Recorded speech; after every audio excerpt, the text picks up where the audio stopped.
I think most people will be familiar with your work. If you don't know, Dilruk is a regular, and have you been paying attention? Utopia, which you won you won a gold Logie. Oh no, a Logie, not a gold Logie. Silver Logie. I don't know how the Logies work, man. Yeah, it's only one gold and the rest is silver. I'm a young person, dude. No one gives a fuck. Man, I didn't know either until I won one. So. Dude, it was no, but how incredible! I just thought that's so cool that like as a young comedian, it is cool. Because they kind of go to actors usually and TV stars. It was very cool to see someone who, like, I do stand-up with and stuff going like, oh, you're being recognized on a mainstream level for the work you're doing. I thought it was very cool. And I think a lot of people at the time were like, oh, it's possible to not be a failure.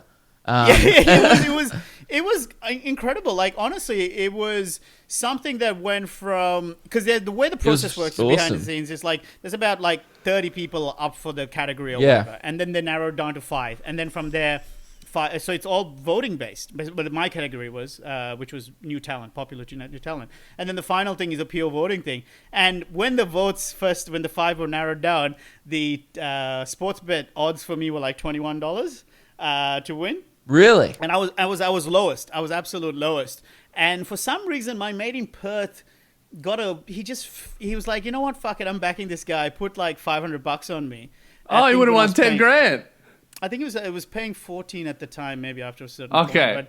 And then what happened? So the things that I think worked for me was, firstly, Utopia and Have You Been Paying Attention, Working Dog, that has its own popularity. Then the Little Dum Dum Club podcast, they got behind me, and they got their fans to get on board with me. And then there was the Sri Lankan community, right? There's a Sri Lankan privilege. Yeah, exactly. There was this event that I did called Lankan Fest a few months before that. Like it's like a big festival along the Crown, that boulevard, the river in South Bank Boulevard.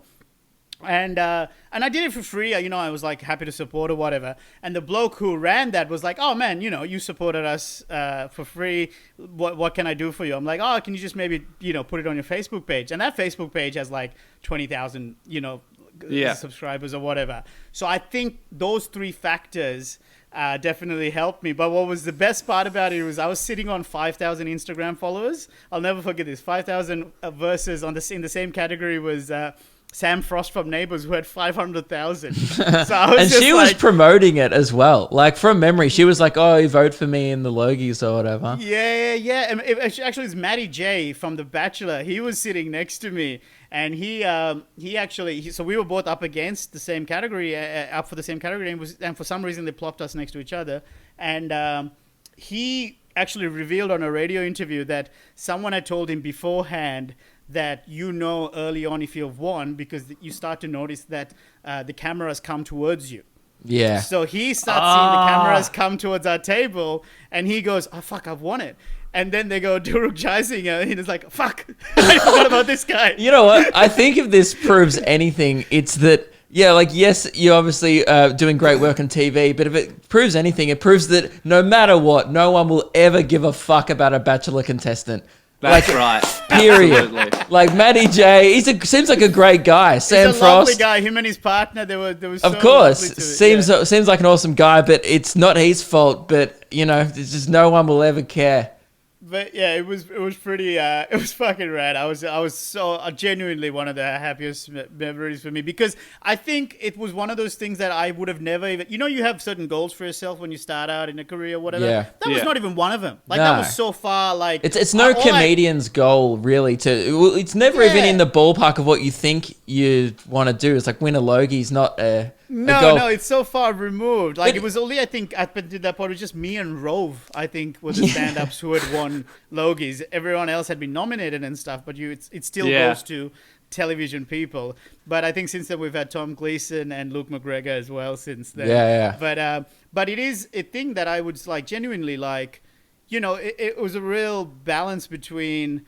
just because it's not something you ever dreamed of or wanting doesn't make it not any cool. But it also, just because you want it, it meant that it didn't mean that I, kicked up my legs on the table and I just continued with what I did, what I want to do, which is stand up. Do you know what I mean? Because it's almost like the Venn diagram between winning that and the importance of it versus being able to kill at the Exford on a Thursday night. It's so little. Like there's like I didn't really have any material. But also that's probably a harder goal than to win a Logie.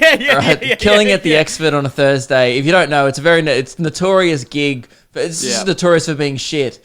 And I think I did it right before. It was one of the last gigs I did before quarantine, which is not a good way to fucking end a year dry spell. Just like all the Exford is me doing a bit, then going, all right, so that was a new bit.